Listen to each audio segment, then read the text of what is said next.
순유는 예주 영천군 영읍면 출신으로 호적상으로는 순욱의 조카이나 실제 나이는 6살이나 많았다고 합니다. 그리고 순유는 어려서 부모를 모두 잃었다고 하며 그래서 할아버지인 순담의 밑에서 자랐으나 그가 13살이 되던 해 순담마저 죽어버렸다 합니다. 그런데 순담은 과거에 광릉태수를 지낸 적이 있었기에 그 시절 그의 밑에서 관리로 있었던 장권이라는 인물이 순담이 죽었다는 소식을 듣고 찾아와서는 자신이 순담의 무덤을 지키겠다고 말합니다. 이에 대다수의 순씨 가문 사람들은 그를 좋게 보며 기뻐했으나 오직 13살이었던 순유만은 장건을 의심스럽게 생각했고 숙부인 순구를 찾아가서 장건이라는 인물의 안색이 수상하니 아마 간사하고 사악한 일을 저질렀을 것입니다. 라고 조언을 합니다. 이에 순구는 순유의 이야기를 듣고서야 깨달은 바가 있어 장건을 붙잡아 신문을 하니 그는 자신이 살인을 저지르고 도망친 상태라 실토하였고 이 일로 인해 순구는 순유를 기이하게 여겼다고 합니다. 영제가 풍화하고 권력을 잡은 하진은 자신의 세력을 늘리기 위해 천하의 명사들을 불러들였는데 이때 순유는 정태, 하웅 등과 함께 하진의 휘하에 들어갑니다. 당시 하진의 가장 큰 골칫거리는 환관들이었는데 하진은 동탁을 수도로 불러들여서 그의 도움을 받아 환관들을 제거하려 합니다. 그래서 정태는 동탁의 잔인함과 탐욕을 비난하며 하진의 계획을 반대했으나 하진은 정태의 간언을 듣지 않았고 이에 정태는 순유에게 하진을 보좌하는 것은 힘든 일이다 라는 말을 남긴 뒤 관직을 버리고 떠나버립니다. 그러나 순유는 조정에 남았고 환관들이 하진을 암살해버리는 십상시의 난, 동탁이 정권을 잡는 과정, 동탁이 수도를 장안으로 옮기는 것까지 두 눈으로 지켜봅니다. 결국 순유는 동탁의 횡포를 참지 못하고 정태, 하웅 등과 함께 동탁을 암살하기 위한 모의를 하였고 동탁의 무도함은 걸주보다 심하여 천하 모두가 그를 원망하고 있어 지금은 비록 강한 군대를 거느리고 있지만 실제로는 한낱 필부일 뿐이요. 지금 곧바로 그를 찔러 죽여 백성들을 설득한 뒤 효관과 항곡관을 점거하고 왕명을 보필하여 천하를 호령한다면 이것은 곧 제나라 황공이나 진나라 문공과 같은 것하여 라고 한 뒤 계획을 실행하려 하였으나 곧 발각되어 버립니다. 이때 정태는 체포되지 않고 도망쳐 원술에게로 달아나는 데 성공했으나 순유와 하웅은 옥에 갇히게 되었는데 하웅은 두렵고 무서워서 자살해버렸지만 순유는 태연자약하게 말하며 식사를 했다고 합니다. 그런데 다행인 것은 순유가 감옥에 갇혀있던 사이에 왕년과 여포가 동탁을 암살하는 데 성공했고 이로 인해 순유는 몸성하게 풀려날 수 있었습니다.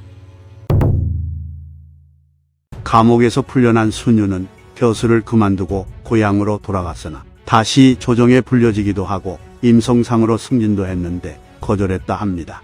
그리고 순유는 특이하게도 익주지역이 험준하고 견고하며 백성들도 풍족하다고 여겨 촉군 태수가 되기를 원했는데 가는 길이 끊겨서 익주로 들어가지 못하고 형주에 머무르게 되었다고 합니다. 그런데 마침 그 당시에 조조는 천자를 영접하여 허도의 도읍을 새로 세웠고 그것을 기점으로 수많은 인재들을 등용하려 하고 있었기에 조조는 순욱에게 누가 능히 경을 대신하여 나를 위해 계책을 짤 수 있겠소? 라고 묻습니다. 이에 순욱은 순유와 종료입니다 라고 대답했고 이에 조조는 곧바로 형주에 있던 순유에게 직접 편지를 보내 그를 등용하려 하니 순유는 조조의 설득에 응했다고 합니다. 그래서 조조는 순유를 처음엔 연암태수로 삼았고 조정에 들어왔을 땐 상서로 삼았다고 하며 본래 조조는 순욱이 순유를 추천하기 이전에도 순유의 명성을 듣고 있었던 데다 순유를 직접 만나 대화를 나눠보고는 그가 명성에 걸맞다고 생각해 크게 기뻐하며 순욱과 종료에게 순유는 범상한 사람이 아니요 내가 그와 함께 일을 계획할 수 있게 되었으니 천하에 무엇을 걱정하겠소? 라고 말한 다음 순유를 군사로 임명했다 합니다. 건한 3년 3월 조조가 장수를 토벌하러 나서자 순유도 참전하여 조조를 수행했는데 순유는 조조에게 장수와 유표는 서로 협력하여 강해졌지만 장수가 유표에게 요구한 양의 식량은 유표가 능히 공급해 줄 수 없기 때문에 그 둘은 가만히 놔두면 필시 사이가 벌어지게 될 것입니다. 그러니 군대를 늦추어 저들을 깨어내는 게 낫습니다. 만일 우리가 공격하여 급박한 상황이 오면 그 둘의 결속은 강해져 서로 구원하게 될 것입니다. 라고 조언을 합니다. 하지만 조조는 순유의 조언을 듣지 않고 양성까지 진군하여 장수의 군대와 싸웠는데 순유의 예상대로 장수가 위급해지자 유표는 장수를 구원하기 위해 지원군을 이끌고 옵니다. 이로 인해 조조군의 형세는 매우 불리해졌고 조조는 순유에게 그대의 말을 듣지 않아 상황이 이 지경에 이르렀구려 라고 말했다 합니다. 그러나 조조는 이와 같은 불리한 상황에서도 자신의 군제를 어김없이 발휘하여 기병과 매복을 이용해 장수와 유표의 군대를 물리쳤다고 합니다.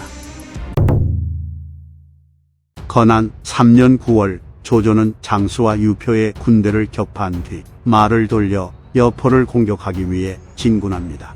위서에 따르면 대다수의 사람들은 유표와 장수를 뒤에 둔 채 여포를 습격하면 반드시 위험해질 거라 했으나 오직 순유만은 유표와 장수는 이제 막 격파되었고 여포는 용맹한 데다 원수를 믿고 있어서 만약 그가 회수와 사수 사이를 종행토록 놔두면 반드시 호걸들이 그에게 호응할 것이니 지금 그가 휘하 사람들을 하나로 모으지 못했을 때 가서 격파해야 합니다. 라고 말했다 합니다.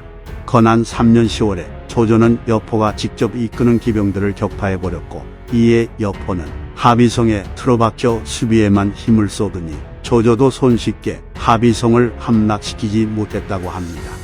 그래서 조조는 연달아 벌어진 전투로 인해 병사들이 피폐해져 퇴각하려 했는데 순유와 곽가는 퇴각을 반대하며 여포는 용맹하나 지목 없는데 지금 3번 싸워 모두 패배하였으니 얘기가 쇠퇴하였습니다. 그리고 무릇 진궁에겐 지모가 있으나 판단이 더디니 지금 여포의 기세가 다시 회복되지 못하고 진궁의 지략이 아직 확정되지 않은 때에 진군하여 급히 공격하면 하비성을 가히 함락시킬 수 있습니다. 라고 조언합니다. 이에 조조는 하비성을 향한 공격을 이어갔는데 이번엔 순유와 곽가의 계책에 따라 기수와 사수에 있는 물을 성으로 끌어들이는 수궁을 펼쳤고 이로 인해 하비성이 물바다가 되어버리니 여포의 부하 장수인 송원, 위속 등은 패색이 짙어졌다 생각해 진궁을 붙잡아 조조에게 항복을 하였고 여포는 패망하게 됩니다. 전투가 끝난 뒤 조조는 순유의 공을 치하하며 안자나 영무자와 같은 성년이 다시 태어나더라도 순유만큼은 되지 못할 것이다 라고 말했다 합니다. 건안 5년 조조와 원소 사이에 전쟁이 발발하게 되었고 원소가 먼저 알량을 보내 백마에 있는 동군태수 유연을 공격하게 하고는 자신은 봉군을 이끌고 여양에 도착해 황하를 건널 준비를 합니다. 이에 순유는 조조에게 지금 우리의 군대는 수가 적어 원소군과 전면전을 펼치면 대적할 수 없으므로 적의 세력을 분산시켜야 합니다. 먼저 공께서 연진에 도착하여 장차 황하를 건너 원소군의 배후를 노리는 것처럼 행동하면 원소는 필시 서쪽으로 가서 이에 대응하려 할 것입니다. 그리고 그때 경병으로 백마를 기습한다면 가히 알량을 사로잡을 수 있습니다. 라고 조언합니다. 그리하여 조조는 순유의 계책에 따라 움직였고 원소는 조조가 황하를 건너려 한다고 착각해 군대를 나누어 서쪽으로 보냅니다. 그러자 조조는 곧바로 군대를 돌려 백마를 향해 진군했고 백마를 포위하고 있던 알량은 나중에서야 조조의 군대가 접근해 오고 있다는 사실을 알아채고는 크게 놀라며 조조의 군대와 맞서 싸웠다고 합니다. 이 전투에서 조조가 선봉으로 내세운 관우의 눈부신 활약으로 알량은 참수당했고 알량의 군대는 무너져 버립니다. 조조는 알량의 군대를 격파했으나 여전히 전황은 원소에게 유리했기에 조조는 황하를 따라서 서쪽으로 퇴각을 했는데 이 소식을 듣게 된 원소는 황하를 건너 조조를 추격하여 연진 남쪽에 이릅니다. 이에 조조는 원소의 군세를 살펴보니 수를 헤아릴 수 없을 정도의 보병과 수많은 기병들이 추격해왔다는 것을 깨닫게 됩니다. 이로 인해 조조 휘하 여러 장수들은 두려워하며 조조에게 지중 수리를 벌이고 퇴각하자고 했는데 순유가 발끈하며 이것은 적을 사로잡을 수 있는 수단인데 어찌 그것을 버릴 수 있습니까? 라고 말했고 조조는 이것을 지켜보며 미소를 지었다고 합니다. 이후 원소의 기병대장 문추가 유비와 함께 5에서 6,000기의 기병을 이끌고 조조군을 공격해 들어왔는데 조조군은 온데간데 없고 시중 수레들만 덩그러니 놓여 있었다고 합니다. 그래서 문추 위하의 기병들은 너나 할 거 없이 서로 지중 수레를 차지하려다 진세가 흩어져 혼란에 빠졌고 이에 조조는 기다렸다는 듯이 매복해둔 보병과 기병을 진격시켜 문추의 군대를 크게 쳐부수고 문추의 목도 베어버렸다고 합니다. 이처럼 원소군의 선봉이었던 알량, 문추를 격파할 때 조조가 실행한 계책은 모두 순유의 머리에서 나온 것이었습니다. 조조는 원소와 관도에서 대치하게 되었는데 조조군은 군량미가 매우 부족해 곤욕을 치르고 있었던 반면에 원소군은 풍족한 보급을 받고 있었습니다.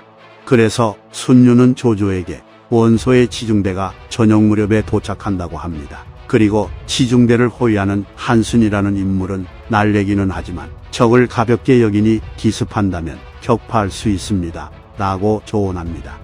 그러자 조조는 순유에게 누구를 보내면 좋겠느냐고 물었고 이에 순유가 소왕을 추천하니 조조는 소왕과 사환에게 명하여 원소의 지중대를 공격하게 했고 이들은 임무를 성공적으로 수행했다고 합니다. 이후 원소의 책사인 허유가 항복해 와서는 원소군의 군량미가 쌓여있는 오소의 위치를 알려주며 이것을 공격하면 전쟁에서 승리할 수 있다고 말하자 조조 휘하 모사들 대부분은 허유를 의심하였으나 오직 순유와 가움하는 조조에게 허유의 계책을 받아들이라고 합니다. 안 그래도 원소의 강대한 세력에 밀리고 있었던 조조는 순유와 가후의 조언에 따라 흐름을 바꿀 절호의 기회가 왔다고 생각해 조홍과 순유를 본진에 남겨 수비를 맡기고는 정예병을 이끌고 오소로 진격해 그곳을 지키던 순우경과 휘하 1만 명의 병사를 격파하고 오소에 있는 원소군의 군량미를 모조리 태워버리는데 성공하여 승기를 잡습니다.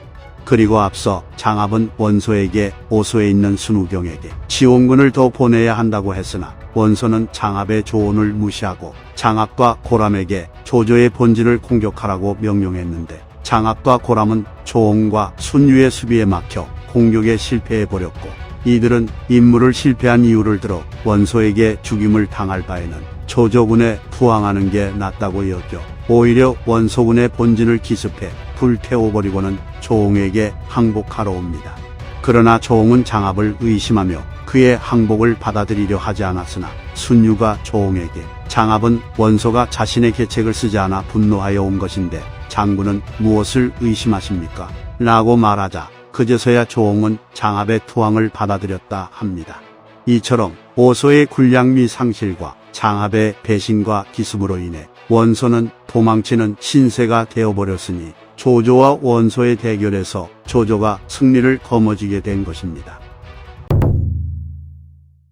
원소가 죽고 원당과 원상이 후계자 자리를 두고 다툴 때 조조는 원당과 원상을 공격했으나 이로 인해 원당과 원상은 연합하여 조조와 맞섰고 이에 조조는 이기지 못하고 패각합니다. 건한 8년 8월 조조가 유표를 공격하러 나서자 원당과 원상은 후계자 자리를 놓고 내전을 치렀는데 이 전투에서 원담은 원상에게 패해 도망쳤고 살아남기 위해 조조에게 구원을 요청합니다. 이에 조조는 여러 책사들에게 어떻게 하면 좋을지를 물었는데 대다수의 책사들은 유표의 세력이 더 강대하니 유표를 먼저 평정하는 게 옳다고 말하며 원당과 원상은 걱정거리가 되지 못한다고 말합니다. 하지만 순유가 조조를 찾아가 천하의 일이 터지고 있는데 유표는 장강과 한수 사이에 앉아서 도전만 하고 있으니 사방을 경략할 뜻이 없음을 알 수 있습니다. 이에 반해 원씨는 사주의 땅에 웅고하여 갑주를 두른 병사가 10만이며 원소의 두 아들이 화목하면 이뤄놓은 대업을 지킬 수 있게 하였으니 천하의 대란이 끝나지 않고 있는 것입니다. 그런데 마침 원씨 형제들의 사이가 틀어졌으니 이런 형세라면 둘 다 보존하지 못할 것이지만 만약 그대로 두었다가 한쪽으로 세력이 병합되면 저들을 도모하는 것이 어려워집니다. 그러니 지금 저들이 혼란한 틈을 타 공격하면 천하가 평정될 것이니 이때를 놓쳐서는 안 됩니다. 라고 조언을 하니 조조는 순유의 말이 옳다고 여기며 원담과 화친을 맺었고 북쪽으로 올라가 원상을 격파했다고 합니다. 그리고 나중에 원담이 반란을 일으키자 원담도 격파하여 마침내 기주를 평정하게 됩니다. 기주가 평정된 뒤 조조는 표를 올려 군사 순유는 처음부터 신을 보좌하여 정벌하는 데마다 따라가지 않은 것이 없고 전으로 적을 이길 수 있었던 것은 모두 순유의 지모 덕분이었습니다. 라고 평하며 능수정우에 봉했다고 합니다. 건한 12년 조조는 영을 내려 크게 농공행상을 했는데 충정하고 은밀히 모의하고 내외를 어루만져 편안케 하는 것은 순욱이고 순유는 그 다음이다라고 평하여 모든 신하들 중 순유의 공을 두 번째로 치하합니다. 그리고 조조는 항상 순유는 겉으로는 어리석어 보이나 안으로는 지혜롭고 겉으로는 겁쟁이 같지만 안으로는 용맹하며 겉으론 약하나 안으론 강하고 잘한 것을 자랑하지 않으며 공로를 과장함이 없고 그의 지혜를 따라잡을 수 있는 자가 있을지는 몰라도 그의 겸손함을 뛰어넘을 수 있는 사람은 존재하지 않을 것이다 라고 입버릇처럼 말했다고 합니다. 그래서 위나라가 처음 건국될 때 순유는 상서령에 임명되었고 나중에 그가 병이 들자 직접 세자인 조비를 보내 문병을 하게 하고 절까지 하게 하였으니 순유에 대한 조조의 아낌과 존경을 보임이 엄청났다는 것을 알 수 있습니다. 건한 18년 순유는 58세의 나이에 숨을 거뒀는데 조조는 순유의 죽음을 두고는 나와 순유는 무려 20여 년 동안 사방을 돌아다니면서도 어긋난 적이 한 번도 없었다. 그는 진짜 현인이다 라고 말하며 그를 매우 높이 평가했다 합니다. 정사에서는 왕년과 여포가 동탁을 암살하는 바람에 순유가 감옥에서 빠져나올 수 있었다고 하지만 위서에 따르면 순유가 직접 동탁을 설득하여 풀려났다고 합니다. 순유에겐 깊고 은밀한 지모가 있어 조조가 정벌을 시작한 이후부턴 항상 군막 안에서 계책을 짜니 당시 순유 휘하에 있는 사람들이나 심지어 그의 자제들도 그가 세운 계책을 알지 못했다고 합니다. 위서에 따르면 순유의 누이의 아들인 신도가 순유에게 기주를 평정할 때 조조에게 무슨 말을 했는지를 묻자 순유는 신비가 원담을 항복하게 만들었고 왕사께서 스스로 그를 평정하러 가셨다. 내가 그것을 어떻게 알겠느냐 라고 말하며 빈잔을 주었기에 그 이후부터 신도는 물론 친지나 집안 식구들 가운데 그 누구도 다시는 순유 앞에서 궁국 사무에 대한 말을 하지 않았다고 합니다. 순유는 종묘와 매우 친하게 지냈기 때문에 나중에 순유가 죽자 종묘는 순유의 첩을 다른 사람에게 시집 보내는 일까지도 직접 도맡아 했다고 합니다. 순유가 살아 생전 앞뒤로 빼어난 책략 12가지를 짰는데 이를 오직 종묘만이 알고 있었고 그래서 종묘는 이를 책으로 만들려 하였으나 완성하기 전에 죽었기 때문에 세상에 전해지지 못했다고 합니다. 정사 삼국지의 저자인 진수는 순유와 가후는 거의 잘못된 계획을 세운 적이 없었다. 이 두 사람은 권모에 빈틈이 없었고 변화에 따르는 융통성이 있었으니 장량과 진평에 버금간다고 할 수 있다라고 평가했다 합니다.